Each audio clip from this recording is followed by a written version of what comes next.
This is our new topic. This is our new topic, agriculture in India. Types of farmings. Types of farmings. So farming అనేది అంటే వ్యవసాయం అనేది ఎప్పుడు start అయింది అంటే olden days లో నుంచి వ్యవసాయం అనేది స్టార్ట్ అవుతూ వచ్చింది. ఎప్పటి నుంచి? పురాతన కాలం నుంచి, లైక్ సింధు. ఎక్కడి నుంచి? పురాతన కాలం నుంచి అంటే హరప్పన్ కల్చర్స్ నుంచి. హరప్పన్ కల్చర్ లో ఫస్ట్ ఎక్కడ కనుగొన్నారు అంటే ఇండస్ వ్యాలీ అటువైపు. సో ఈ అగ్రికల్చర్ వాయిస్ బ్రేక్ అవుతుంది. So agriculture is an age of old economic activity.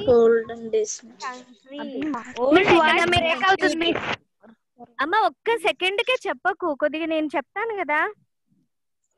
So agriculture is an old economic activity in our country. So agriculture అనేది old economic activity అన్నమాట. So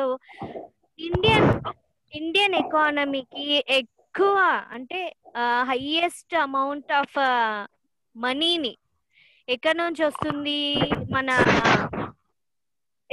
ఏమంటారు, మన growth rate తెలియజేసేది ఏది అంటే agriculture sector. Second one వచ్చేసి industrial, third one వచ్చేసి service sector.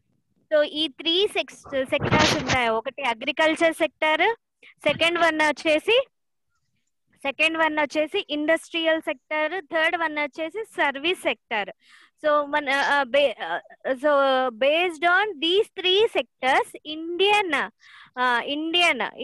Culture ఏ దాని మీద ఎక్కువ ఆధారపడి పనిచేస్తుంది అంటే అగ్రికల్చర్ మీద ఎక్కువ డిపెండ్ అయి ఉంటుంది. ఎందుకు అంటే అవర్స్ ఈజ్ ఏమంటారు, మనది సాంప్రదాయమైనటువంటి వ్యవసాయం చేసేటువంటి కల్చర్. ఎక్కువ శాతం అంటే ఈవెన్ మహాత్మా గాంధీ వీళ్ళందరూ ఏం చెప్పారు, పల్లెల్లోనే ఉంది ప్రజాస్వామ్యం. అందరూ ఎక్కడ ఆధారపడి జీవిస్తున్నారంటే వ్యవసాయం మీద ఆధారపడి జీవించే వాళ్ళు, వ్యవసాయం మీద ఆధారపడి బ్రతికే వాళ్ళు ఇండియన్ కమ్యూనిటీలో అంటే ఇండియాలో ఎక్కువ శాతం మంది వ్యవసాయం మీద ఆధారపడి పని చేస్తూ ఉంటారన్నమాట. సో ఇది old economic activity in our country.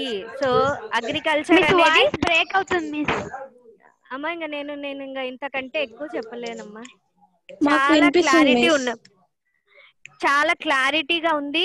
నేను ఇంకా పైన కూర్చున్నాను, టెర్రస్ మీద ఉన్నాను. సో అగ్రికల్చర్ అనేది ఎవరో డిస్టర్బ్ చేస్తున్నారు, వాళ్ళు మ్యూట్ చేసుకోండి. అగ్రికల్చర్ అనేది ఓల్డ్ ఎకనామిక్ యాక్టివిటీ అన్నమాట. సో మన అగ్రికల్చర్ అనేది ఎలా డివైడ్ అయింది, ఫార్మింగ్స్ ఎలా జరుగుతుంది, సబ్సిస్టెన్స్ ఫార్మింగ్స్ అది 2 టైప్స్ గా డివైడ్ అయ్యి ఉంటుంది. వాటి గురించి మనము ఈ టాపిక్ లో చదువుకుంటున్నాం అన్నమాట. అగ్రికల్చర్ అంటే వ్యవసాయం మాత్రమే కాకుండా హార్టికల్చర్ వస్తుంది, అందులో ఫిషింగ్ వస్తుంది, ఆక్వాకల్చర్ వస్తుంది, హార్టికల్చర్ వస్తుంది. ఇవన్నీ అందులో వస్తాయన్నమాట. ఇలా వచ్చినప్పుడు వీటన్నింటి నుంచి వచ్చేటువంటి ఆదాయము మనీ వస్తుంది కదా, దాన్ని నేషనల్ ఇన్కమ్ కింద కన్వర్ట్ చేసి చెప్తారనమాట. అప్పుడు మనకి ఏది డిసైడ్ చేసి చెప్తారంటే నేషనల్ ఇన్కమ్ లో అంటే GDP, gross domestic productivity, GDP. ఈ అగ్రికల్చర్ సెక్టార్ నుంచి ఇంకెవరో మాట్లాడుతున్నారు. అగ్రికల్చర్ సెక్టార్ నుంచి మనకి ఎంత ఆదాయం వస్తుంది అనేసి మనకు తెలియజేసేది అంటే జీడిపి అంటే గ్రాస్ డొమెస్టిక్ ప్రాఫిట్. ఇది మనకు తెలియజేస్తుంది అనమాట. సో ఈ విధంగా మనము నేషనల్ ఇన్కమ్ ని అంటే మన జాతీయ ఆదాయాన్ని లెక్కిస్తారు. జాతీయ ఆదాయం అంటే మనకి సంవత్సరంలో మనం పండించేటువంటి పంట నుంచి కానీ ఇండస్ట్రియల్ నుంచి కానీ వేటి నుంచి మనకి ఎంత ఆదాయం వస్తుంది అనేసి తెలియజేసేది ఏంటి అంటే మన జాతీయ ఆదాయము. ఓకేనా? So national income. Okay, so దీన్ని కౌంట్ చేయాలి అంటే మనకు ఇండస్ట్రీస్ నుంచి ఎంత అమౌంట్ వచ్చింది, next service sector. Service sector అంటే ఏవేవి వస్తాయి సర్వీస్ సెక్టర్ గురించి? సర్వీస్ సెక్టర్ కింద అందులో బ్యాంకింగ్ వస్తుంది, అన్ని బ్యాంకింగ్ వస్తుంది, పోస్ట్ ఆఫీస్ వస్తుంది, ఇంకా banking, post office, railways, transportations అన్ని సర్వీస్ సెక్టార్ కింద వస్తుంది. ఇప్పుడు బ్యాంకులోకి మనం వెళ్ళామే అనుకోండి అమ్మా, బ్యాంకుకి మనం వెళ్ళినప్పుడు ఏం చెప్తారు అక్కడ? సో బ్యాంకుకి మనం వెళ్ళినప్పుడు మన మీద కొద్దిగా ట్యాక్స్ వేస్తారు, అది సర్వీస్ ట్యాక్స్ అంటే సేవా పన్ను. సేవా పన్ను ఎక్కడ తీసుకుంటారంటే సర్వీస్ ట్యాక్స్. అంటే మనకి ఏదైనా ఒక వర్క్ చేసినప్పుడు ఒక బ్యాంక్ నుంచి ఒక బ్యాంక్ కి మనీ ట్రాన్స్ఫర్ చేసినప్పుడు మన దగ్గర నుంచి మనీని కలెక్ట్ చేస్తారనమాట. ట్యాక్స్ ట్యాక్స్ ఇలా ట్యాక్స్ ఏమంటారు? సర్వీస్ ట్యాక్స్ అంటారనమాట. సో అలాంటి సర్వీస్ ట్యాక్స్ ఇలాంటివన్నీ మన జాతీయ ఆదాయాన్ని కౌంట్ చేసి అంటే నేషనల్ ఇన్కమ్ ని కౌంట్ చేయడానికి వీటన్నింటినీ తీసుకుంటారు. అర్థమైందా? నెక్స్ట్ చూడండి, ఇక మీకు స్క్రీన్ వచ్చిందమ్మా, స్క్రీన్ వచ్చిందా? అగ్రికల్చర్ ఇన్ ఇండియా కనిపిస్తుందా? కనిపించిందా అందరికి? So agriculture in India. So ఇండియాలో ఎక్కువ శాతం ఇప్పుడు చూడండి పల్లెల్లోనే చాలా ఎక్కువ మంది ఉంటారు. వాళ్ళు ఏ పనులు చేస్తూ జీవిస్తారమ్మా పల్లెలలో ఉన్న వాళ్ళు? వ్యవసాయం, అగ్రికల్చర్ మీద ఎక్కువ డిపెండ్ అయి ఉంటారు. అగ్రికల్చర్ తో పాటు ఇంకా ఇంకా పశువులని పెంచుతారు. పాడి పశువులు ఉంటాయి కదా, గోట్స్ ఉంటాయి, కౌస్, బఫెలోస్, వాటి నుంచి మిల్క్ తీస్తారు. ఇప్పుడు షీప్స్ ఉంటాయి. ఇప్పుడు మిల్క్ కావాలి అంటే మనకి ఎక్కడి నుంచి వస్తుంది మిల్క్? మిల్క్ ఎక్కడి నుంచి వస్తుంది? సో సిటీస్ కి మిల్క్ కావాలంటే సిటీస్ లో ఉన్న వాళ్ళకి మిల్క్ ప్రొడక్టివిటీ ఎక్కడి నుంచి, మిల్క్ ఎక్కడి నుంచి వాళ్ళకి సప్లై అవుతుంది? సో విలేజ్ లో ఉన్న వాళ్ళు మిల్క్ తీసి కొన్ని సొసైటీస్ ఉంటాయి, వాటికి మిల్క్ ని ఇస్తారు. వాటికి తీసుకొని వెళ్ళి అంటే ప్యాకింగ్ చేసేసి టౌన్స్ లో వాటిని సేల్ చేస్తారు. అవునా, అమ్ముతారు కదా. సో అలాంటి అగ్రికల్చర్ గురించి మనం ఈ రోజు తెలుసుకుందాం, తెలుసా? ఓకేనా? So this is our new topic, agriculture in India. ఇండియాలో అగ్రికల్చర్ గురించి. ఓకేనా? Definition of agriculture. అగ్రికల్చర్ అంటే ఏంటో ఇక్కడ డెఫినేషన్ ఇచ్చారు చూడండి. The science of cultivating, farming, age old economic activity in our country, raising of animals or the growing of crops to obtain food. The set of activities that transform the production of animals and plants for human use. Okay, so the set of activities that transform for the production of animals and plants for human use. Agriculture అంటే ఓ set of activity అన్నమాట. ఏది అది? That transforms for all the production of animals and plants for human use. ఇప్పుడు చూడండి, animals నుంచి మనకి ఏవేవి వస్తాయి? మిల్క్, మీట్, ఇంకా వాటి నుంచి వచ్చేటువంటి స్కిన్ అవి యూజ్ చేసి కొన్ని చోట్ల పర్సులు తయారు చేస్తారు. యానిమల్ స్కిన్ వాటిని యూజ్ చేసి కొన్ని బ్యూటీ ప్రోడక్ట్స్ అంటే కొన్ని స్వెటర్స్. ఇప్పుడు గోట్ ఉంది, షీప్ ఉంది, షీప్స్ నుంచి తీసేసి ఏం చేస్తారమ్మా, దాని ఊలు తీసి మగ్గాలకి వేసి కమ్మలు వేస్తారు, స్వెటర్స్ వేస్తారు. సో ఏవి యూజ్ చేసినా ఎవరి కోసము? అల్టిమేట్ గా హ్యూమన్ యూజ్. ప్లాంట్స్ ఉన్నాయి, సౌండ్ తగ్గించండి ఎవరో. ప్లాంట్స్ ఉన్నాయి, ప్లాంట్స్ కూడా తీసుకొని ఏం చేస్తారమ్మా, ప్లాంట్స్ నుంచి వచ్చే ఫ్రూట్స్, వెజిటేబుల్స్ మనం లీవ్స్ యూజ్ చేస్తాము, ఫ్రూట్స్ తీసుకుంటాము, వెజిటేబుల్స్ మనకి యూజ్ అవుతాయి. సో ఇలాంటివన్నీ ఈ యాక్టివిటీ ఎవరి కోసం యూజ్ అవుతుంది అంటే హ్యూమన్ బీయింగ్స్ కోసం. ద డెఫినేషన్ ఆఫ్ అగ్రికల్చర్ అంటే it's science of cultivating, farming, old economic activity అన్నమాట ఇది. Raising of animals or growing of crops to obtain food.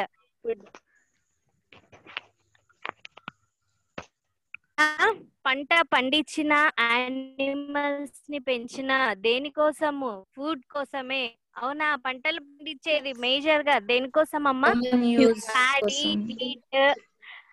Paddy wheat ఇవన్నీ వేటి కోసం పండిస్తాము? దేనికోసము? ప్యాడీ అంటే ఇవి వరి, గోధుమలు, మొక్కజొన్న ఇవన్నీ ఎందుకోసము అంటే తినడానికే కదా. హ్యూమన్ లైఫ్ సర్వైవ్ కావాలంటే మేజర్ గా ఫుడ్ కావాలి. ఫుడ్ కావాలి అంటే పండించాలి. అవునా? Raising of animals or the growing of crops.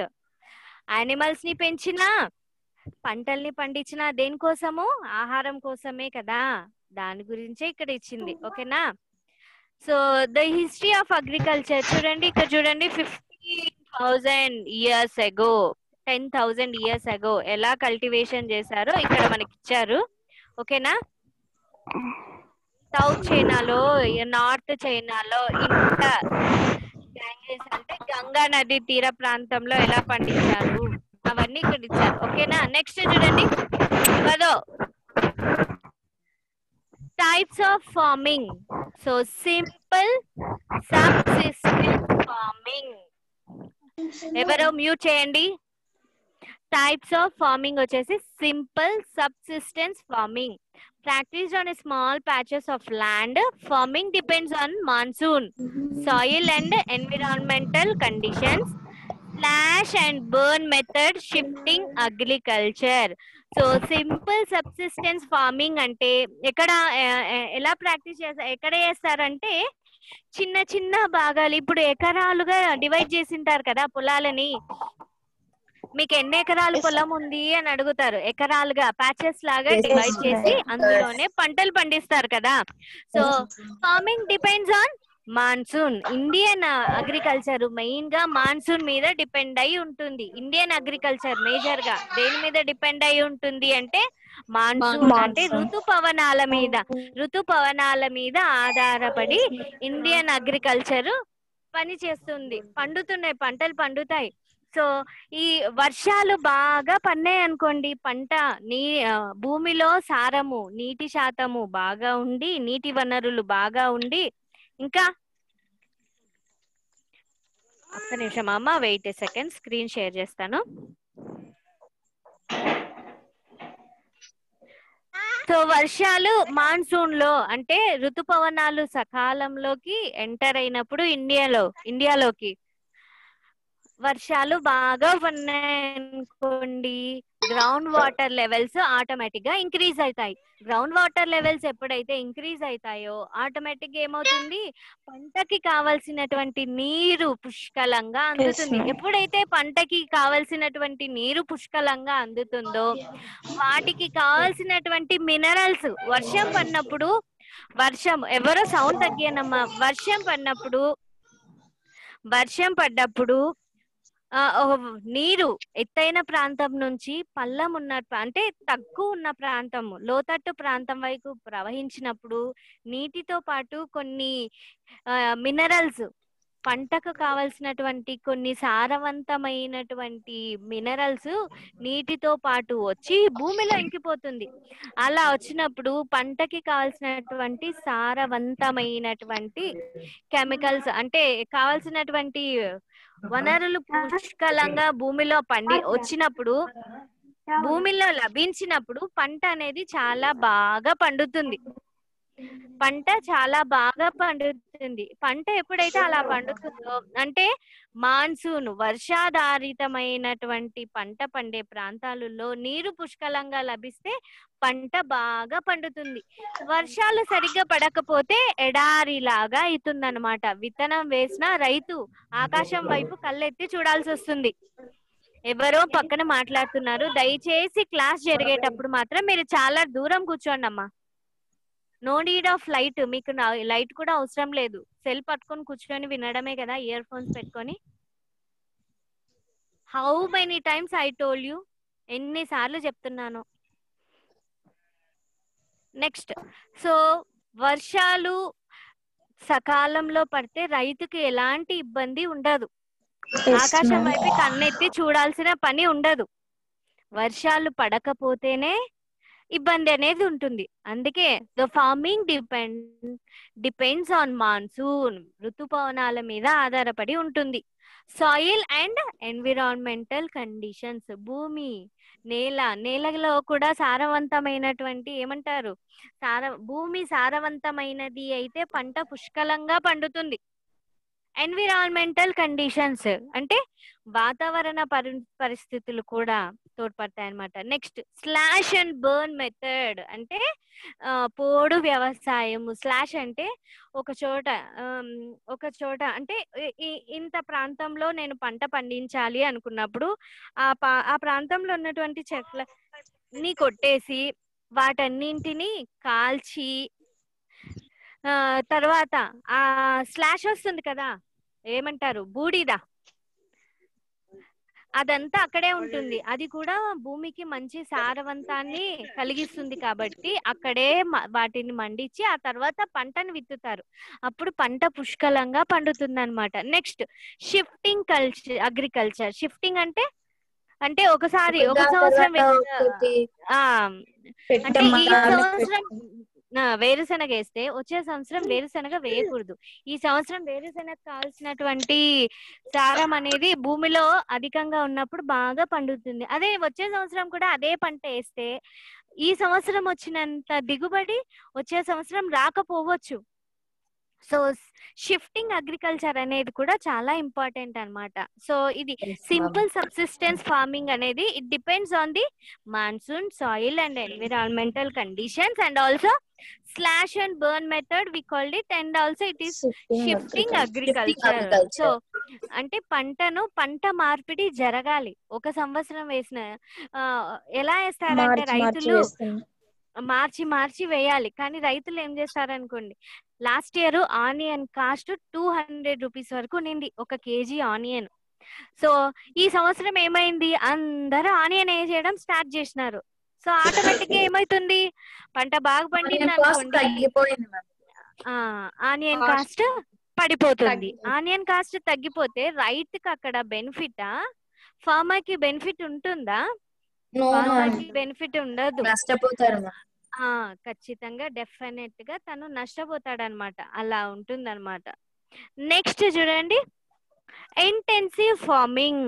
So intensive farming లో labour intensive farming, high doses of biochemical inputs and irrigation, higher production. So ఈ ఇంటెన్సివ్ ఫార్మింగ్ లో పెస్టిసైడ్స్ యూజ్ చేస్తారు. పెస్టిసైడ్స్ అంటే మందులు.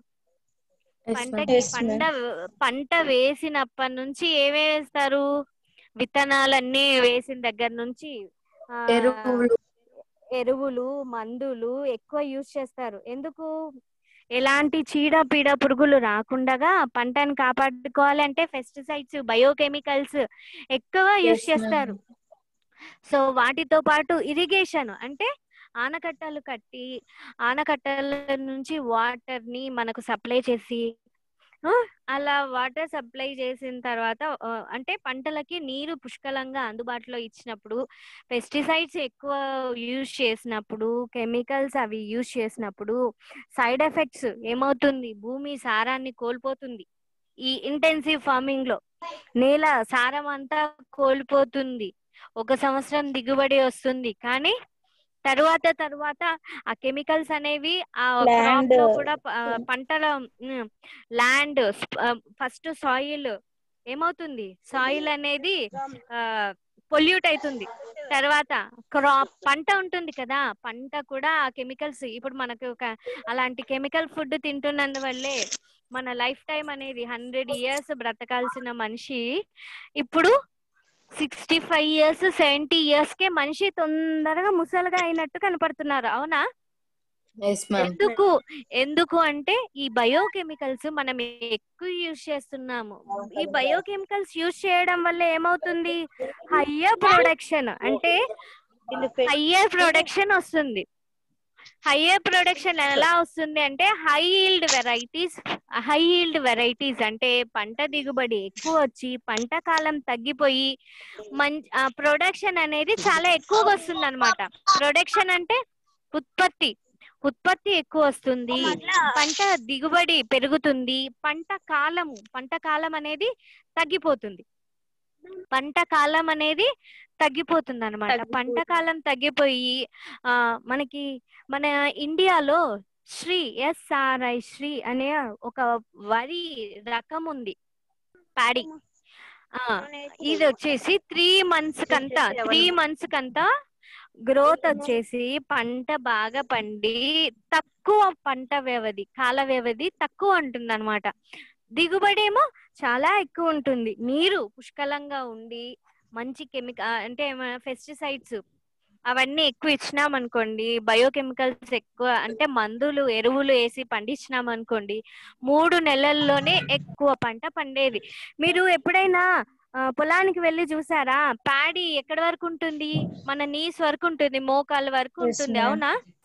నీస్ వరకే ఉంటుంది. కానీ ఓల్డెన్ డేస్ లో అంటే ఎప్పుడు హై ఈల్డ్ వెరైటీస్ అంటే 1950s 60s కంటే ముందు 1960s లో ఏదొచ్చింది, ఈ హై ఈల్డ్ వెరైటీస్ ప్రోగ్రామ్ అనేది ఇంట్రడ్యూస్ చేశారనమాట. సో ఈ హై ఈల్డ్ చెప్పమ్మా, ఎవరో మాట్లాడుతున్నారు కదా,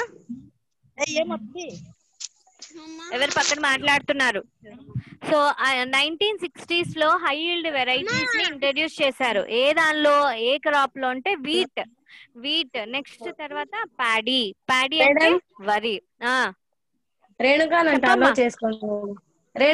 అలో చేసుకోండి మేడం క్లాస్ కి. అమ్మ ఈడ కనపడితే నేను అలో చేసుకుంటాను. ఈడ నాకు మేడం మా పాప నాకు కాల్ చేస్తాను మేడం. ఒక్క నిమిషం ఆగమ్మా, వెయిట్ ఎ సెకండ్. నాకు జూమ్ లో చూపిస్తుంది. ఎవరమ్మా ఈ కోటేశ్వరు? పేరు మార్చమని చెప్పినాను కదా నేను. రేణుకా మేడం. రేణుకా మేడం.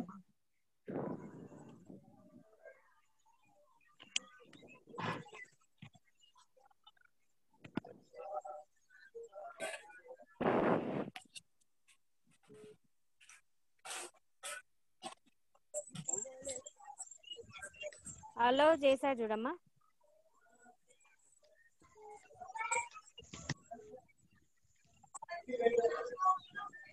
వచ్చిందా? Intensive farming. సో ఇక్కడ వచ్చేసి ఏమవుతుంది, ఈ బయోకెమికల్స్ ఎక్కువ యూజ్ చేయడం వల్ల ఎప్పుడైతే వీటిని కనుక్కున్నారో ప్యాడీ అనేది చాలా హైట్ గా పెరిగేదంట. ఎక్కడి వరకు? మనిషి నిల్చుంటే తన షోల్డర్స్ వరకు ఉండేదంట ప్యాడీ. పంట అంత ఎత్తుగా పెరిగేదంట, వరి చెట్టు అనేది అంత పెద్దగా పెరిగేదంట. అలాంటిది ఎప్పుడైతే ఈ హై ఈల్డ్ వెరైటీస్ ని కనుక్కున్నారో పంట అనేది చాలా తక్కువ హైట్ కి పెరగడం స్టార్ట్ చేసింది. అంటే అలాంటి విత్తనాలు సేంద్రియ ఎరువు వాడుతుంది. ఓల్డెన్ డేస్ లో సేంద్రియ ఎరువు వాడేదాన్ని కంటే వాడేవాళ్ళు కాదు, వాడేవాళ్ళు. దానితో పాటు ఇక్కడ చెప్పాను కదా, సింపుల్ సబ్సిస్టెన్స్ ఫార్మింగ్ అంటే వాళ్ళు ఏం చేసేవాళ్ళు, ఒక చోట ఒక సంవత్సరం పంట పండించినారు అనుకోండి. ఎవరు సౌండ్ చేస్తున్నారమ్మా? ఎవరమ్మా సౌండ్ చేస్తున్నారు? ఈ సింపుల్ వాయిస్ బ్రేక్ అవుతుంది. అదే మా ఇక్కడ ఎవరెవరో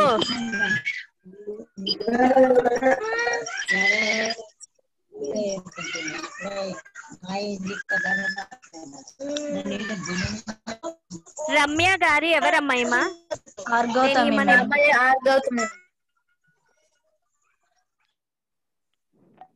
అసలు నేను అమ్మాయిని ఎన్నిసార్లు మ్యూట్ చేసినా అమ్మాయి వెంటనే మ్యూట్ తీసేస్తుంది, ఎందుకో నాకు అర్థం కాదు. గౌతమి,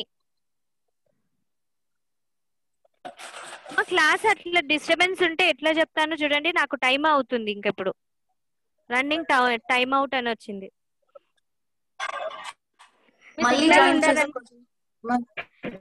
సిగ్నల్ కట్ అవుతుంది అనేసి నేను టెర్రస్ మీద కూర్చున్న చీకట్లో ఫోన్ పెట్టుకొని.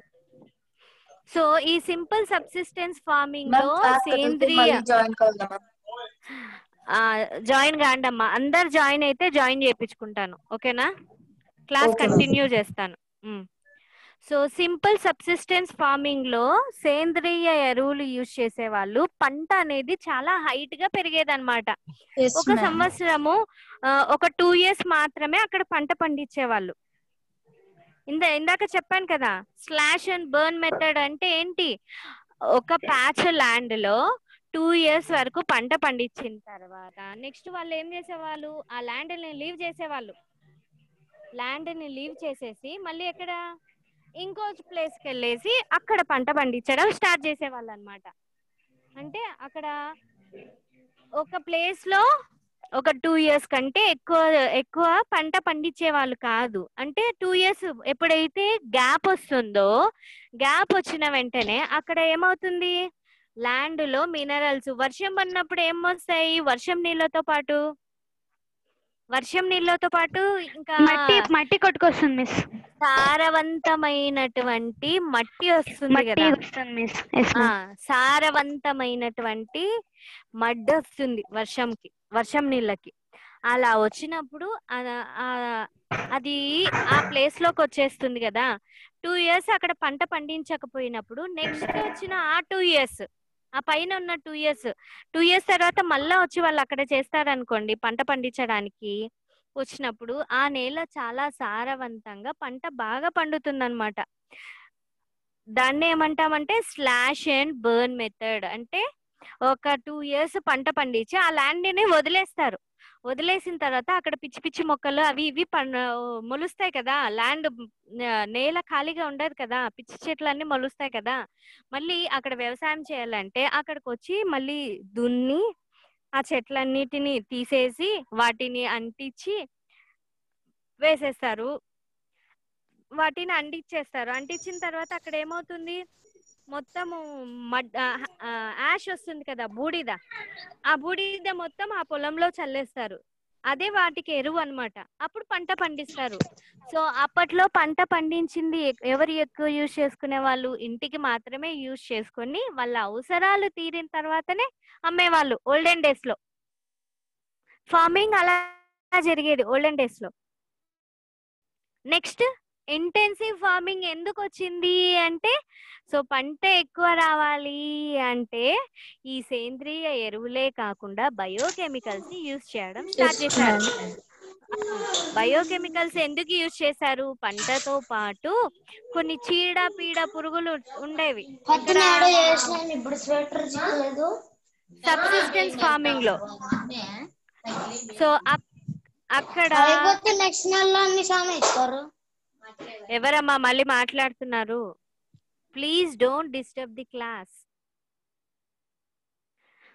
సో ఇంటెన్సివ్ ఫార్మింగ్ లో కెమికల్స్ అవి యూజ్ చేసి పంటకి పీడ పురుగులు పట్టకుండా, పంట కాలము తక్కువగా ఉండి ఎక్కువ దిగుబడి వచ్చేలాగా వాళ్ళు చేసి హయ్యర్ ప్రొడక్టివిటీ అనేది ఎక్కువగా పెంచడం స్టార్ట్ చేశారనమాట. Next second one is commercial farming. Commercial పంటలు అంటే ఏవి? కమర్షియల్ అంటే ఇప్పుడు suppose sugarcane, tea, coffee, rubber, maize ఇలాంటివన్నీ కమర్షియల్ ఫార్మింగ్ కిందకి వస్తాయి. చక్కెర షుగర్ కేన్ నుంచే కదా మనకు షుగర్ వచ్చేది.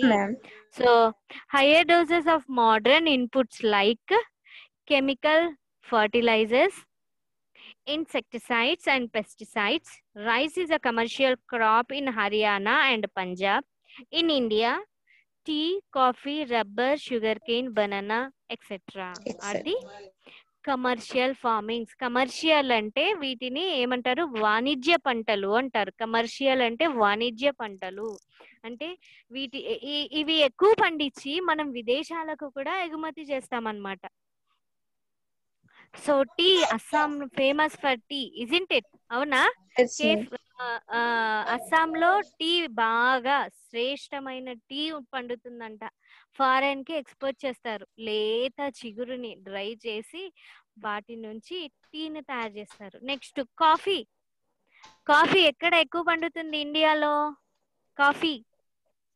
These are the commercial crops. Coffee in కర్ణాటకలో ఎక్కువ పండుతుంది. Tea in Assam, coffee in coffee in Karnataka, rubber, sugarcane ఎక్కడ? ఉత్తరప్రదేశ్.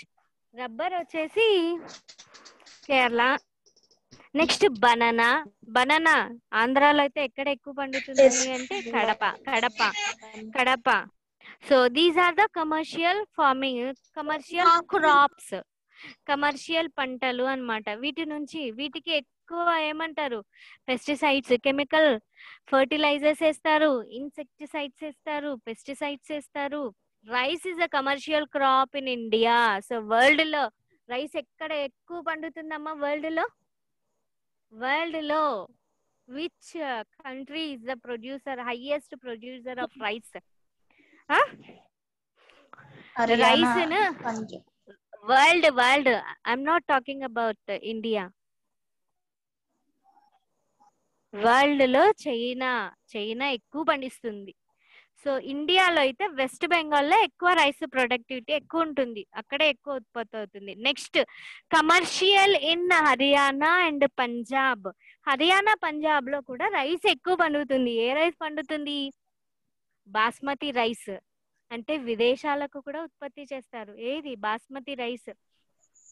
నార్త్ ఇండియన్స్ ఎక్కువ తింటారు కదా బాస్మతి రైస్, తెలుసు కదమ్మా మీకు అందరికి. హోటల్స్ లో బిర్యానీలు ఎక్కువ బాస్మతి రైస్ తోనే తయారు చేస్తారనమాట. కొన్ని వెరైటీస్ బాస్మతి రైస్ తో స్వీట్ చేస్తారు, బాస్మతి రైస్ తో బిర్యానీలు చేస్తారు.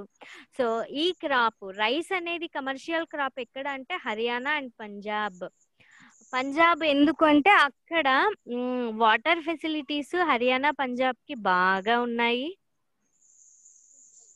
పంజాబ్ 5 నదులు కలయిక వల్ల ఏర్పడిన రాష్ట్రమే పంజాబ్ అన్నమాట.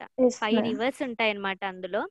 అందుకు అక్కడ వాటర్ అనేది పుష్కలంగా లభించినప్పుడు వాళ్ళకి ఆ క్లైమేటిక్ కండిషన్ కి ఎక్కువగా రైస్ బాగా పండుతుంది అనమాట. So rice is a commercial crop in Haryana and Punjab. ఓకేనా? నెక్స్ట్ వెయిట్ ఏ సెకండ్ అమ్మా. Rice is a commercial crop in Punjab, Haryana. Picture వచ్చిందా మీకు? స్లైడ్ వచ్చిందా? ఇప్పుడు షేర్ అవుతుంది. వెయిట్ ఏ సెకండ్ అమ్మా, wait a second. So these are the commercial crop. Rice is a commercial crop in Haryana and Punjab.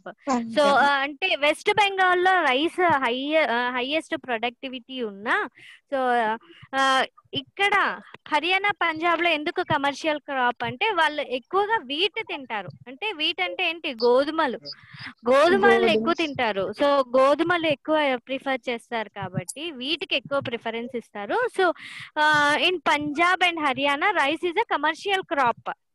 Rice అనేది ఇక్కడ commercial crop అన్నమాట. Next in India tea, coffee, rubber and sugarcane, banana, these are the commercial crops. అంటే వాణిజ్య పంటలు అంటారనమాట. Tea, coffee మన ఇండియాలోనే చాలా శ్రేష్టమైన టీ ఇక్కడ ఉత్పత్తి అవుతుందంట. Next coffee. కొన్ని రోజుల్లో టెక్స్ట్ బుక్ లో బ్యూటిఫుల్ పిక్చర్ ఇచ్చారు చూడండి అమ్మా. నాకు సిగ్నల్ లేక నేను మీకు చూపించలేను, కానీ మీరు ఒకసారి టెక్స్ట్ బుక్ లో చూడండి.